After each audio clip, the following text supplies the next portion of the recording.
Hello everyone, welcome back to Bear Reviews at the Bottle Show with Matthew. What we have now is Matt's got the most amazing selection of beers. He's got crazy stuff, and he's got like Shazvik and all that, and it annoys Lenta. me. Sorry, Lenta, oh got sorry. that in there. And he's got so many amazing Lambics and Belgian style beers. It makes me annoyed. This one, it's interesting because this is Lolita, which is Goose Island, who are now run by a major corporation, but who cares because they do amazing beers. Were they owned by AB InBev when this was brewed? Answers on a postcard, please. He's going to have a look at what you're thinking. Well, I tell you the background behind this. I have the most recent magazine from Draft. I believe it is Draft, and they had an interview with Goose Island's head brewer, and they were talking about beers that you should age and beers that you should drink now.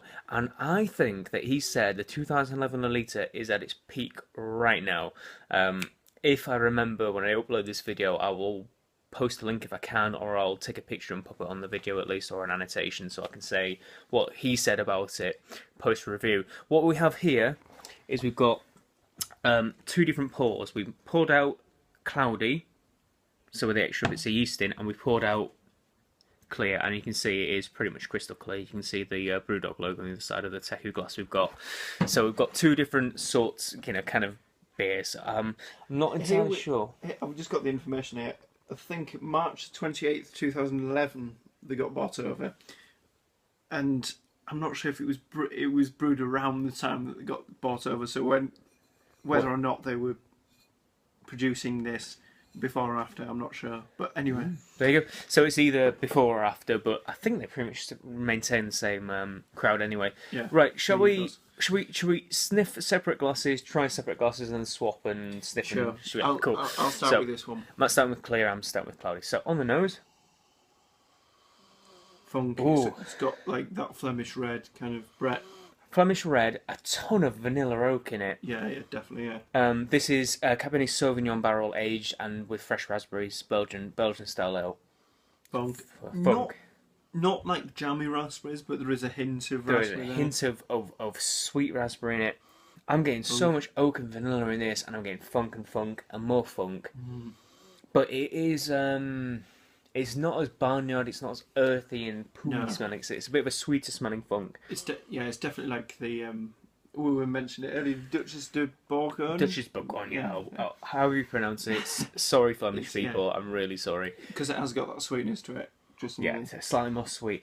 I'm getting jammy in this, which could be the difference between the two. I'm getting more. It was stood upright in the fridge as well. Stood upright in the fridge because it's so it shouldn't have too much oxidation because it's a bottle cap as opposed to cork.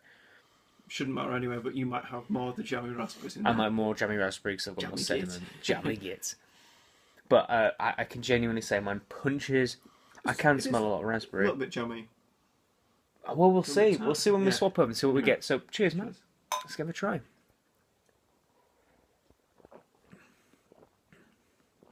Wow, I get loads of raspberry, man. I get like a raspberry, but without that without the overtly tart raspberry flavour. And then it gets the sweetness goes, and then I get tartness. I get tartness. I get funk.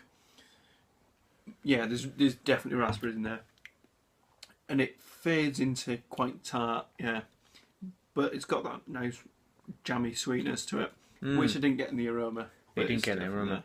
I certainly get it in the flavour here. Initially, there was a bit of prickly carbonation, then I get a really intense fruit flavour on the back breath, not particularly on the tongue, but when I'm breathing out, I get the sweetness, and then it just seeps away. It gets quite acidic in the middle of the tongue, funky towards the edge of the palate, and remains kind of tart on the tongue afterwards. But I'm still getting jammy flavours now. I can say right now, this is gorgeous. This is well, just under 3 years old. Because it's November. It's brewed. It's released at the end. I think it's aged for 8 months. So aged for 8 months. So it was brewed at the start of 2011. So yeah, 3+ years, I think. 3+ years. but that the intense flavour from raspberries is still there. These £50 plus per barrel of of raspberries, so there's a lot of raspberries in it. Did you check the ABV out?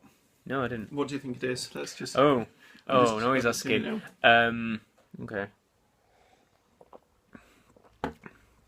I'd say it is genuinely, in terms of punch of flavour, it punches a lot more flavour than the other two we previously had, although they were sour, and I'd say it's an 8%er. You're saying 8? I'm saying, I swear it's less. 9.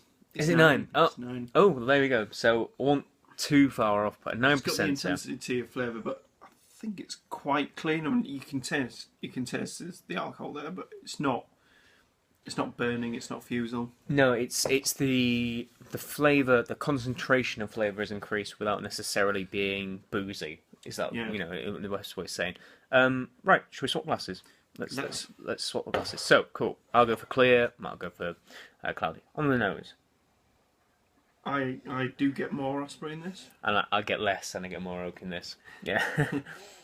And I get much more funk in this because you were saying funk, and I was saying more. I could smell more jam. This is definitely jammer here. Oh man! Cheers, then. Let's give it a try. So.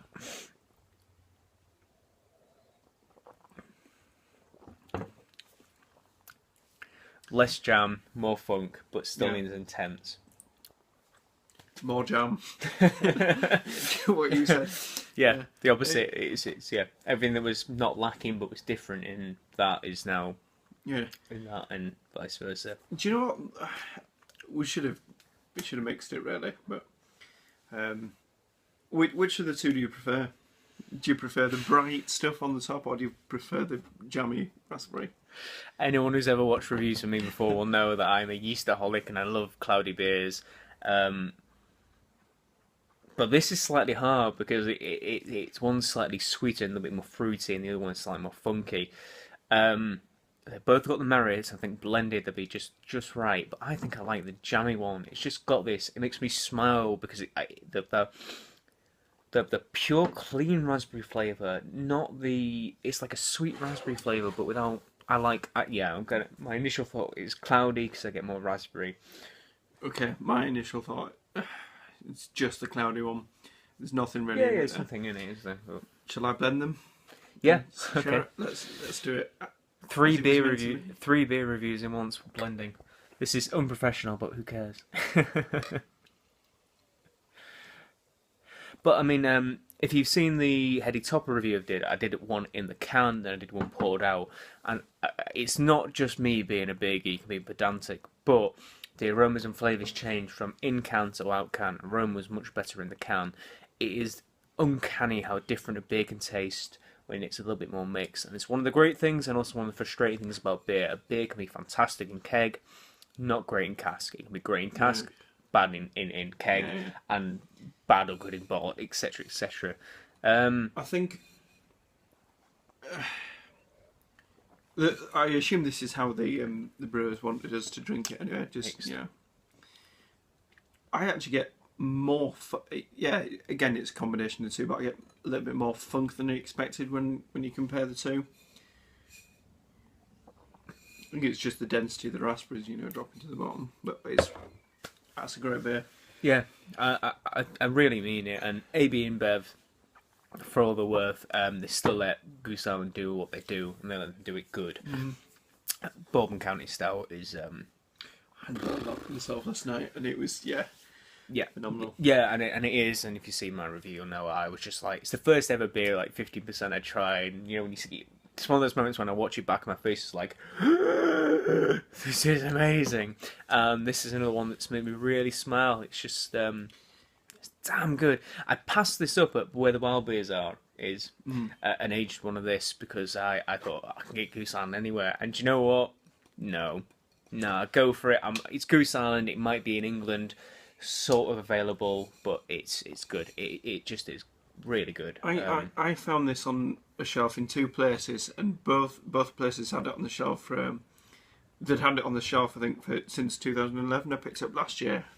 I picked up a bottle of this, and then it sold out in both the places, like instantly. So I'm not sure if it was I'm not sure why that happened, but there was this and Madame Rose, which is the cherry version. I think it's pretty much the same, but it's a cherry version.